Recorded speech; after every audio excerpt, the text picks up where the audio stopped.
Hello to the listeners of APJ Abdul Kalam's autobiography, Wings of Fire. In the last video, we have listened to the first part of the early influences, and now we go to the second part of the early influences. I had three close friends in my childhood. They were closer to my age, and all of them Ramananda Shastri, Aravindan, and Sivaprakasam came from Orthodox Hindu Brahmin families. In fact, Ramananda Shastri was the son of Pakshik Lakshmana Shastri, the high priest of the Rameswaram temple. Later, he took over the priesthood of the Rameswaram temple from his father. Arvindan went into the business of arranging transport for pilgrims, and Sivaprakasan became a catering contractor of Southern Railways. In the epic Ramayana, Rameswaram is the site from which Rama is said to have launched his assault on the evil king Ravana. This mention in the epic placed Rameswaram on the Hindu religious map. During the annual Sri Sita Rama Kalyanam ceremony held to commemorate this occasion, our family used to arrange the boats that carried the idols from the temple to the marriage site, situated in the middle of the Ramatirtha pond. As such events from both the Ramayana and the life of Prophet Muhammad formed the bedtime stories my mother and grandmother would tell us. We grew up imbibing both cultures and religions. However, the small society of Rameswaram was highly stratified and quite rigid about the segregation of different social groups. When I was in the fifth standard, we had a new teacher at the Rameswaram Elementary School. At the time, I used to wear a cap which marked me as a Muslim. I always sat in the front row next to Ramananda Shastri, who wore the sacred thread of the Brahmins. The new teacher could not tolerate a Hindu priest's son sitting with a Muslim boy, and I was asked to go and sit right at the back of the class. In accordance with my social ranking, as the teacher saw it, I felt very sad, and so did Ramananda Shastri. After school, we told our parents about the incident. Lakshmana Shastri summoned the teacher and, in our presence, told him, "You must not spread the poison of social inequality and communal intolerance in the minds of innocent children."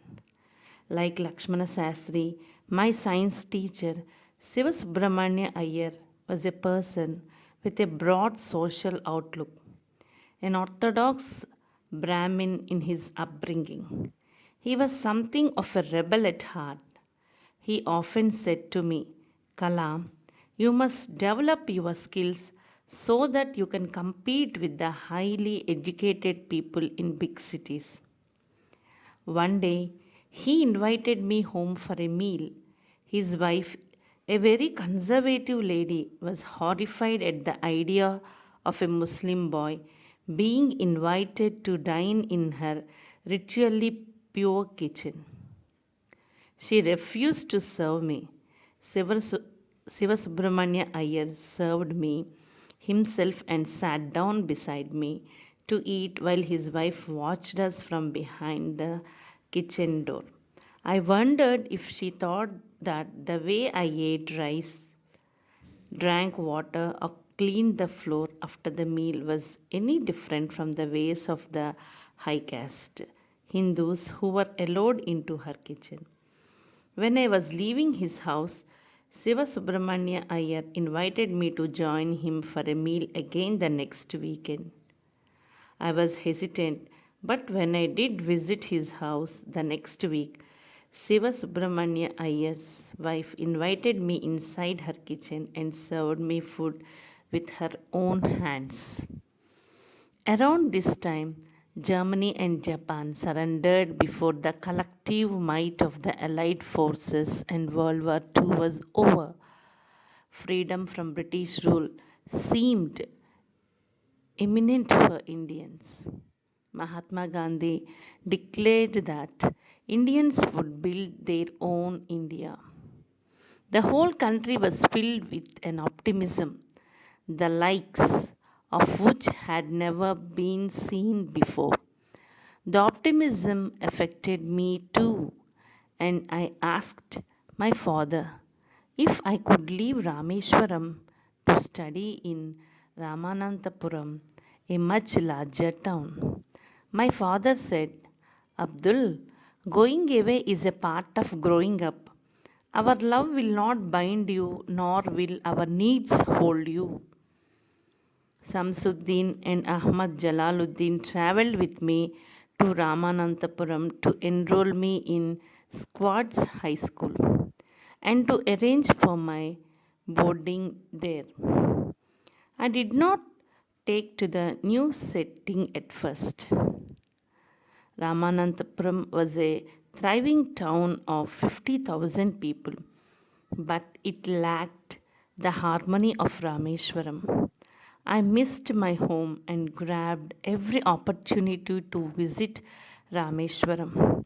The pull of educational opportunities at Ramananthapuram was not strong enough to cancel the attraction of Poli, a South Indian sweet that my mother often made.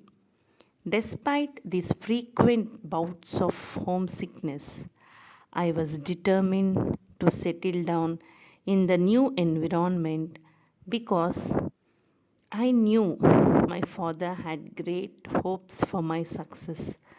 My father visualized me as a collector in the making, and I thought it is my duty to realize my father's dream. Jalaluddin had once spoken to me about the power of positive thinking, and I often recalled his words when I felt dejected. I tried hard to do as he said. He told me I had to strive to control my thoughts and through these to influence my destiny. Ironically, that destiny did not lead me back to Rameswaram, but rather swept me away from the home of my childhood. This is all about the influences he come across in his childhood and how he has come out of the Rameswaram. In the next video, let us listen to the education which provides a sound foundation to enter into ISRO or DRDO. Thank you for listening this video.